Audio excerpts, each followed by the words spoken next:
afford a million posters. Hindi ba? Kasi open defiance of the law na yun eh. Pero let us say, may followers kayo, naglagay ng 100 illegal posters sa isang munisipyo. That should not be a ground for disqualification. You should be warned, you should be given a time to remove, and if not, maybe a fine will do. Senator, Or COMELEC could take down the posters and then charge you an amount of money per poster taken down. Ganun. But not disqualification for ano lang, I'm glad, not disqualification for illegal posters. Wag naman ganun. The penalty does not fit the alleged infringement. What about the anti-EPAL bill? Wala pa eh. Wala pa But what are your views on that? Are you? Oh, of course, lalo na project funded by people's money. Why should you put your name there? Oh, wala. Use your own money if you want to plaster your name on a project. But the citizens have defined the meaning to just also to include perpetual campaigning. Yeah. Like, always putting their names in. Yeah, always places. putting their name in. Not just public infrastructures, but posts of Well, giveaways.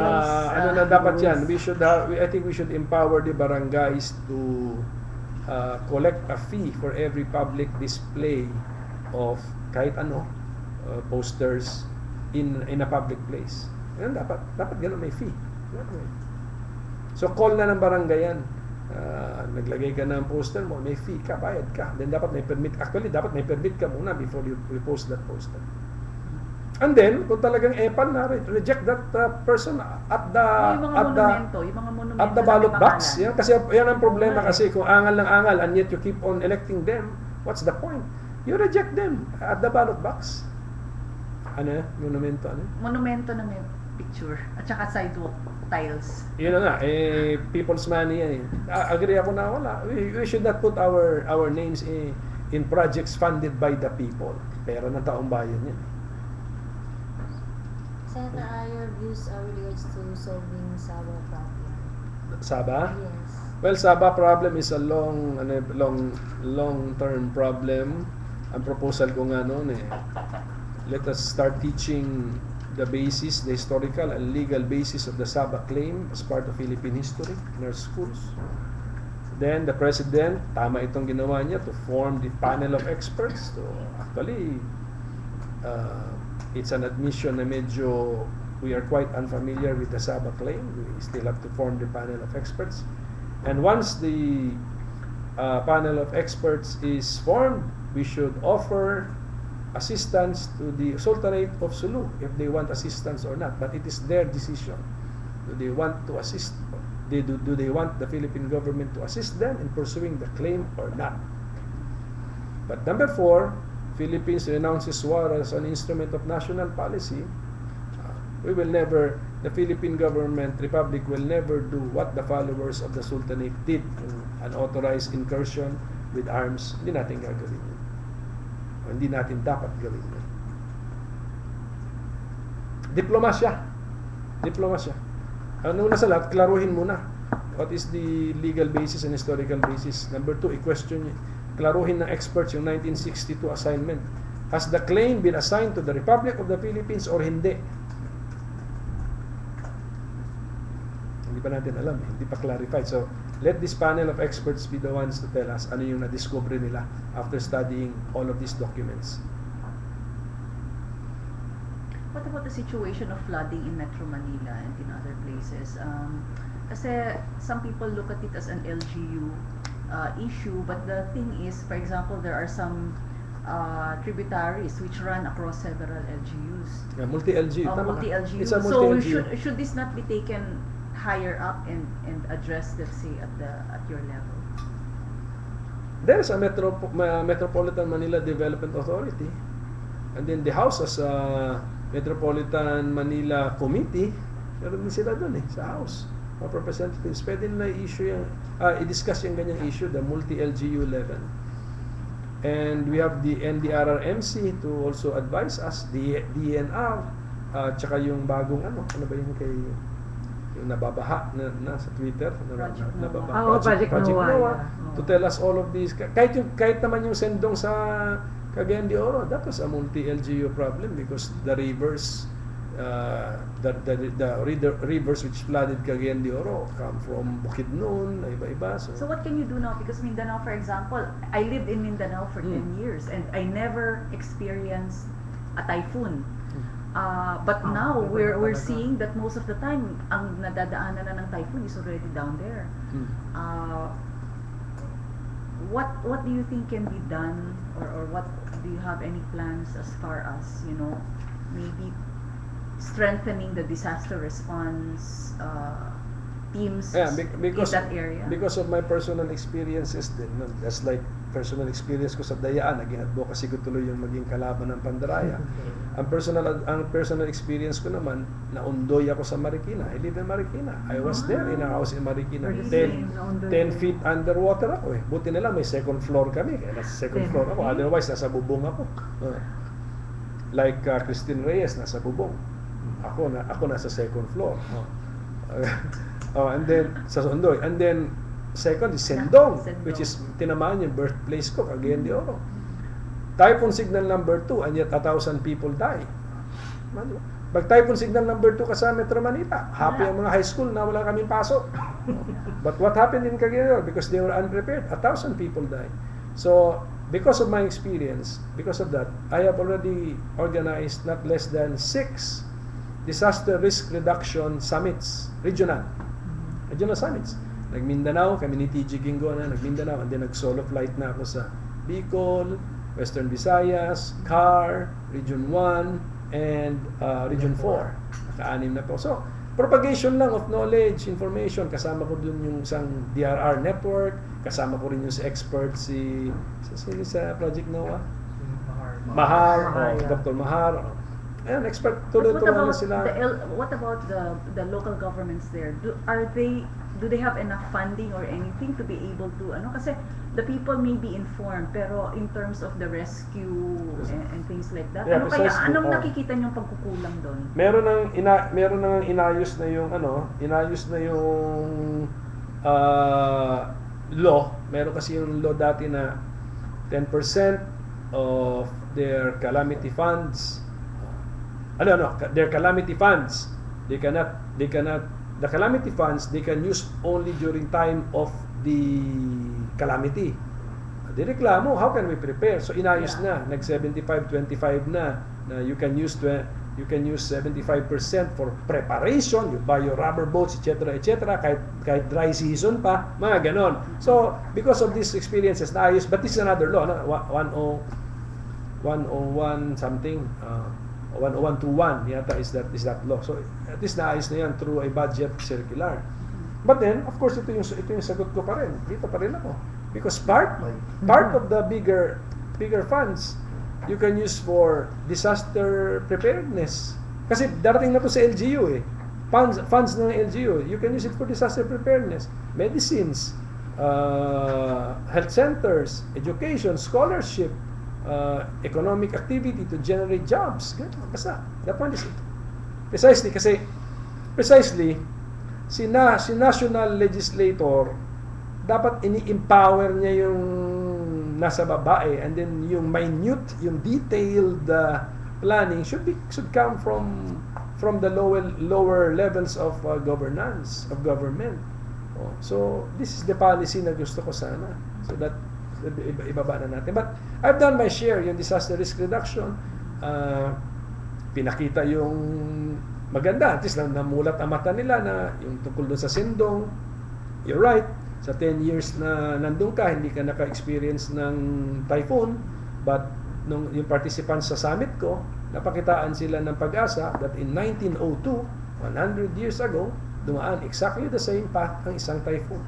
Precisely. So, yung mga ganun. So, para the people of the area will say na, oops, mali pala itong belief natin na hindi tayo dinadaan. Because when we were not yet born, dumaan exactly the same. Dito sa then all the way to Sulu. Dumaan. Pinakita, so graphically. So, mga ganun, may value rin ito because, we have to be aware, then we have to be prepared, and then we have to move to take action. Be aware, be prepared, take action. So, be aware, the summits, the media, etc., etc. Be prepared, pasok na dito yung law, etc., and then take action, andin na rin yung law. Plus, itong aking bigger slides. The reason I asked that question is because we have people online here who are actually from Mindanao. Yeah. And that's the reason they're very interested, because you're, in a sense, you're going to be Then- representing Then I went to the Pablo, Mindanao to sector. the Pablo, ano. Well, nangyayari talaga yun because ang nangyayari dun sa Pablo, for example, may high pressure area sa north. Actually, that typhoon was supposed to follow the normal path. Tatama sa Bicol yun. But may high pressure area sa north, push down siya. Sa Mindanao tumama. So, talagang tanggalin na namin sa isip namin na hindi kami dadaanan ng typhoon. Talagang we should be ready. Ngayon, we should now follow up these maps, these geohazard maps. Ang tawag ko nga dyan, ang aking advocacy is, let us have multi-hazard maps. Multi-hazard maps, natural hazards, man-made hazards. Ilabas yung mapa na yan for the guidance of the local, balik pa rin sa local local planning development board or the local council must look at the map and then plan. Saan tayo hindi na magbibigay ng construction permit? Yes. Dapat ganun. Actually, this geohazard map should be parang layered. Correct, Na I agree with you. Ito yung flood, ito yung Right. earthquake. Yung ito binababa yung transparency. Yes, Yan, I parang agree with you. Yan ang transparency. I have yet to see a model Oo. map na ganyan. Ang Diba? gusto ko na ito yung Pagkatapos ito yung kung map saan- namin. Yes. Unang layer, transparency, First layer, flood second layer. prone Oo. areas. Okay, next, landslide prone areas. And then you will, Mga ganun. tama. And then there are areas na lahat nagkukumpulan na it's a Paglabas, risk. where is the volcano? Yes, Yan, ganun, ang yes. ganda. Diba? I have yet to see a map na ganyan. Yan ang gusto ko sana. But sinabi ko na yan may transparencies na gano'n. Mag-lagban ka ba? Yes, lagban. Yeah. Lagban ako. Total. Total lagban ako. Pinag-aralan ko na rin yung bill dyan gusto ko sana magsulat ng bill on logging ban which will incorporate the principle that a permit principle. You cannot cut a tree which you did not plant, and you cannot cut a tree without a permit. Yan ang two basic principles sana na gusto ko i-incorporate doon. But pinag-aralan ko pa. Malayo pa ako sa first draft. I think you should also look to my friend's query on your PDA, because one of your staff did not give attention to our request Saan? in your office. Well, aminado naman siguro tayo, hindi naman 100% po ng request ay pagbibigyan po lahat. I mean, Okay. I think that is too much to expect na all your requests will be, but the PDAF is for the people. It will be given to the people. But I have placed my PDAF in medical assistance medical. and in scholarship programs. Okay, so But that's sometimes some hospitals ask for documents. If they cannot produce the document, it is not anymore the fault of the legislator. Importante linagay ni legislator sa medical assistance. So, wait. There's a follow-up questions to your SDK reform. I just want to Yes. clarify because I might not have gotten you right. SK Sorry, reform. SK reform. And there is no promise of compensation to volunteers because you want to encourage volunteerism. So, That's the plan, but give me inputs. If you think it will He not likes work it. anymore by this time because no one will volunteer if without compensation, then let us now remove the word volunteer from the dictionary. no, they don't like. I think it. Dapat volunteerism. Ang gusto ko talaga SK reform plus may SK reform will encourage volunteerism among the youth. Right. Yan ang ilagay natin. We're a volunteer group too, Right. so we don't go into this because we're for Yun, the ang money. tanong ko doon, how I will Yeah. incorporate it doon, the spirit of volunteerism. Yeah, in fact, this Twitter user wants you to put your proposal online because she likes the idea. Because SK as of now is rather useless for her because it's used as a political tool by many. Right. So- We have a draft pero You have not yet I don't want to put it online. I cannot be proud yet of my draft, but okay. I will put it online at the proper time. Save a question. I have a question from Carlos Manila. What Yes, are you the do. reforms that you would like to introduce regarding poll automations, if any? Too late na to introduce it now, but let 2016. Yeah, us 2016 na let lang. us learn 2016. let us learn Yeah. from the let us watch closely what will happen on May 13, and then let us proceed from there. Number one, should we continue with those PICOs o hindi na? Depende yan. Ano? Kita mo naman yung sa Hong Kong, nagbablock pa yung pen. So, I mean, even the matching of the pen and the paper, hindi ginawa beforehand, before ordering the paper and ordering the pen. Hindi ba kaya ng COMELEC gawin yun to match the pen and the paper? Now they should now match the paper and the machine. Baka naman Yes. i-reject pa ng machine ang paper. Because the ballots, the ewan ko ba? serial numbers are pegged to the precinct eh. These Ano, are to the simple, area. very simple thinking processes. Hindi pa ba magawa yan? Okay, so let us learn from May 3rd. Okay, then let's prepare for biometrics, mandatory biometrics. Therefore, whatever machine we will adopt in 2016 must be able to incorporate the biometrics data of each and every voter for that machine. Ano dapat? So, ano yung sabihin nun? May hardware, whatever. And then mag-policy decision na tayo.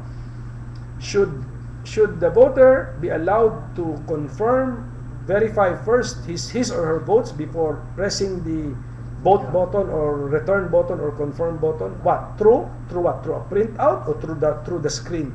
Decide tayo ron. The next decision, shall we give the voter a paper record of his choices for him to verify? Next question, will we allow the voter to bring out of the precinct that paper trail, or as explained to us by Abel in Venezuela, to drop it lang. inside the drop box for possible use in an election protest? Ganon. Yes. These are the, and then of course, if given enough time, I want to review election protest rules and processes, so that I will make suggestions to shorten all of these processes para naman hindi Pyrrhic victory or one day congressman or one day senator or one day mayor ang mangyayari. How about the recall? This process of recall, should we strengthen it, or if there's protest? I think it's there already. One year lang ang window natin because of the 3-year term. No recall 1 year from sitting, from proclamation, from start of term. No recall for 1 year before the scheduled regular election. Because of the 3-year term, there's only a 1 year window for recall. So be it. Ganun na lang gawin natin. Let us maintain the rule. Yeah. Wala akong narinig naman na clamor for a new rule. Basta let that route be available for a clear bad or misgovernance by a local official. Let recall still be a possibility.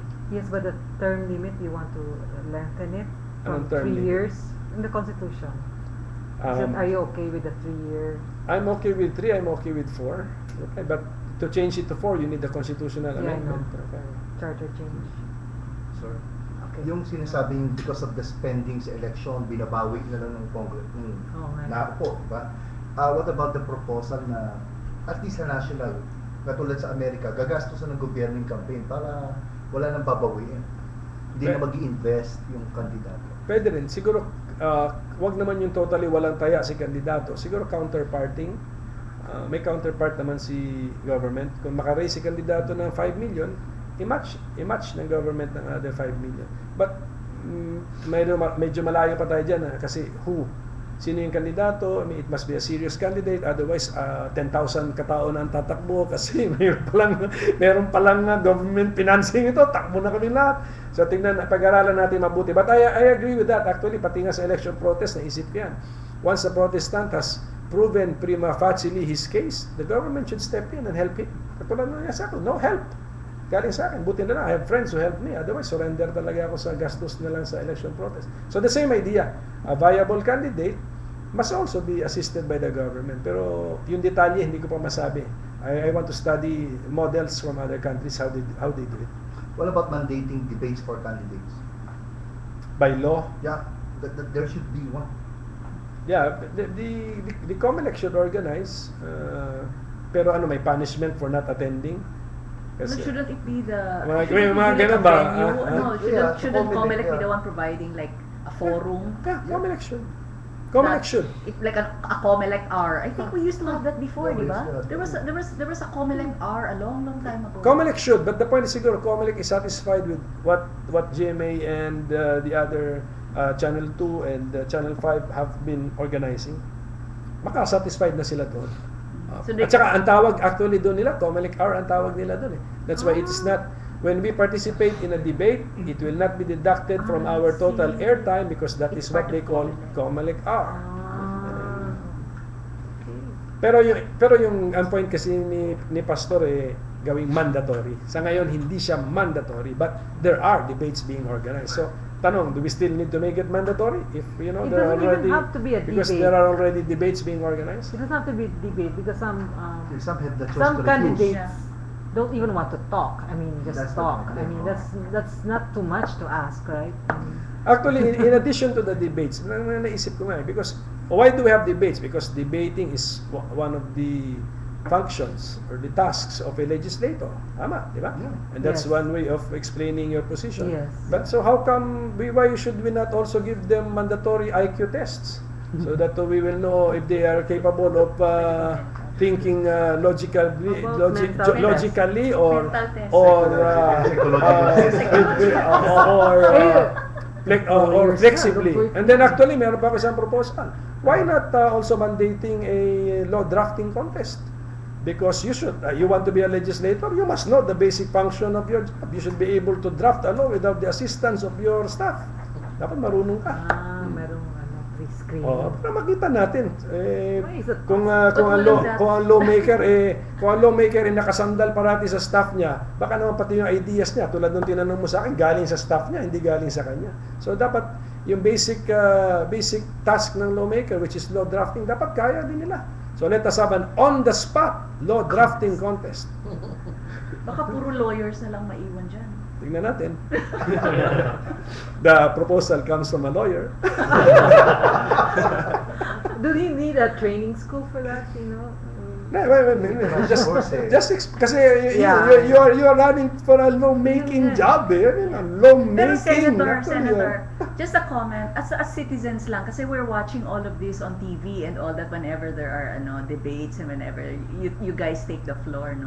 How can we really elevate all of these discussions? Because sometimes, sa totoo lang, parang, ang babaw na. Alam mo yun, yung Yeah. parang, how do we elevate now the discussions in both houses so that they look more dignified, because sometimes they don't come across anymore as that. Yeah. Circus. Wala, It's like a circus. nasa and ano na kasi, what can I mean, hindi ba ballot box ang sagot? Kaysa sa alam mo, hindi mukhang ballot box ang pwedeng sagot ballot kaysa sa sagot box, pero kaysa sa na-elect na tapos gusto mo siyang baguhin o be dignified ha, na-elect ka na. Wala, ballot box na siguro yan. Gawin na lang issue siguro yan during the campaign. Let the people choose the best. And if they keep on choosing these people na sabi mong circus or clowns in a circus, wala. Voice of the people, how can we prevent? Sa tingin ko ballot box ang sagot eh. Voters education ang sagot. it will take a while. Point, It will take point, a while. It will take a while. Kasi kami, ang it's point, like- ang point ko, for example, may sinasabi kang ganyan, can you point these people out? Can you name them? Para malaman natin kasi mag-guide na rin yung botante not to vote for them. We are doing that. We're better. doing it in the form of criteria. We should I mean, point- I we should point them out. don't think it's right to be naming names, but at least we should put out the criteria criteria. that people can use to benchmark all the candidates. Okay. Anyway, we'll just take one more question ang problema because kasi nun eh. it's already 2 hours. Lahat pasok. One more question. Who wants to take the last questions before we close? Ano lang, Ano? ako na lang, just not on the issues anymore, but Yeah nga, no? Mabigat na. masyadong mabigat. No, if someone were to describe you in terms of your good points and your bad points, how would you think somebody would describe Koko Pimentel? From good, meaning yung strength mo and your weakness or whatever. Yeah, Koko Pimentel is a perfectionist problem solver. So is it good or bad? The bad is the perfectionist because I am not easily satisfied. with what I get from my staff, with even what I produce from my own mind. But the good is I'm a problem solver. I have the time and the energy and the interest to solve actual problems. Happy ako kahit mag-isa lang ako sa bahay. Solve akong problema. I'm happy. Is it true you have a temper? Wala, that's not true. Okay. Ano lang yun? Just wanted to clear it because that was also online. Wala. I mean, I think that came from all the way from Cagayan de Oro yan. A product of local politics. kasi ano kasi yan sa local politics, ano yan nag-work yan, sasabihin mo masama ugali, nag-work kasi yan doon. So that must have come from local political intrigues from Cagayan de Oro. So, on behalf of Vlog Watch, thank you you so very much for your much. time. I Thank you, sir. hope Thank you you, sir. hope we get to engage with you more when you're if and when I you're think elected. the COMELEC should make this Blog Watch interview mandatory. Yes, we're pushing all the candidates to talk to us. So, ito dapat ang gawing mandatory Yeah, because because this is more than a debate.